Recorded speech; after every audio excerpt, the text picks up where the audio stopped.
wolf is always hungry. So he's just going to make him hungrier, and this is just more fuel to the fire.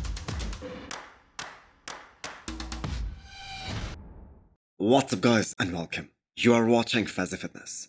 So amidst all the controversy surrounding the Olympia weekend, the fans were kinda curious. How would Hany Rambod react and see the situation? And why he hasn't issued any statement so far? Well, here you guys go. But at the end, the judges are the ones that judge these shows. But I know that these two guys have worked their asses off, and I just don't want anyone to take away from any of the accomplishments that were put out there this weekend. Obviously, he did not comment on the results, because that is something that is totally out of his hands. And this is the point I wanna make. The judges make the call. They are the decision makers. So they are the ones to blame if you do wanna blame someone, or if you disagree with the results. And blaming Derek or any other athlete for that matter, that is completely and utterly wrong. So it is great to see Derek and Hadi together post-Olympia. And man, you do not wanna make Persian Wolf angry. And I bet that he is gonna train harder than ever to get his title back in 2024. So there were some rumors circulating that Hadi won't be back next year. That is not true, that is completely false. As you guys can see on his IG story, that he has vowed to come back better than ever next year.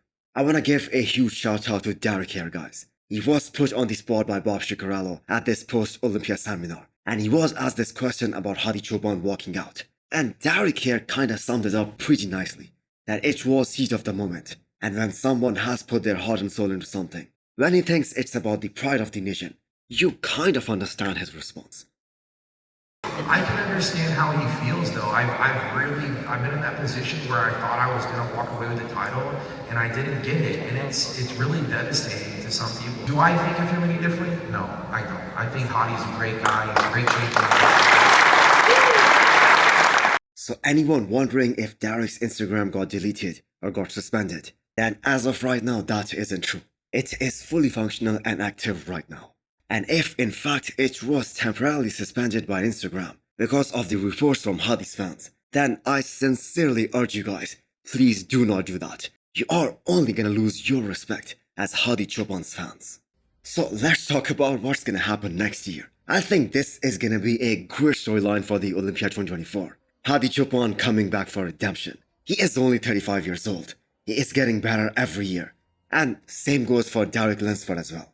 As a fan of bodybuilding, I just have to say that the temperature needs to go down just a bit. Yes, Hadi could have won, but it is what it is. We should all congratulate Derek Lunsford on the win. And let's start talking about the Olympia 2024. Because the amount of people coming back next year, that is gonna be humongous. He's going to try to get better. He's going to try to get better. And my team is stronger than ever and is going to continue to rise. So we haven't even looked at some of the other bodybuilders who were able to place their careers best at this year's Mr. Olympia. But first I want to talk about Hassan Mostafa here, who placed 11th.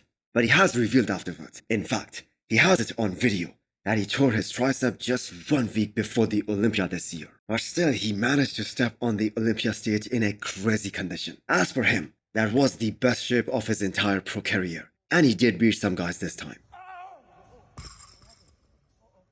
And yeah, we all know the lineup wasn't that deep compared to last year, especially after that 8th spot.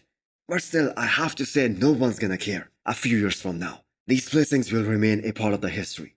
So congratulations to Hassan Mostafa, and we wish him a full speedy recovery. So what were your impressions of Andrew Jacked at his second Mr. Olympia? I think he looked better at Texas Pro. I did say that after prejudging. This was definitely not an Andrew at his all-time best. But you know what's crazy? Him not being 100% is still good enough to get him the top 5 in the world. So what's next for Andrew Jacked? Will he respond to Nathan's challenge and jump into this upcoming Romania Pro, which is happening this coming weekend, and try to get an early qualification? As much as we will all love to see that, the answer is no. He is shutting it down completely. And from his statement, I highly doubt that we are going to see him at this year's Arnold Classic. Because ever since Andrew turned pro, which was back at the Arnold Classic 2022, he hasn't taken any real break. He has been continuously in prep, so he needs that solid break. He has been competing non-stop, so it is time to rest and reset and get ready for a long off-season in 2024. I have mentioned Ross Patrick in a lot of my videos leading up to the show this year, So people were worried about seeing the scorecards and why he did not show up at the finals. Because all these guys are so dehydrated and depleted at that point. So first thing that comes to mind is everything fine? So here is his response and a little explanation about what happened. I did not finish the Olympia. I'm okay. I just had some pretty bad dehydration side effects and symptoms, and I did not feel comfortable going back on stage and continuing that dehydration process. So hit the thumbs up button if you liked the video and smash the subscribe button if you wanna come back for more. Thanks for watching.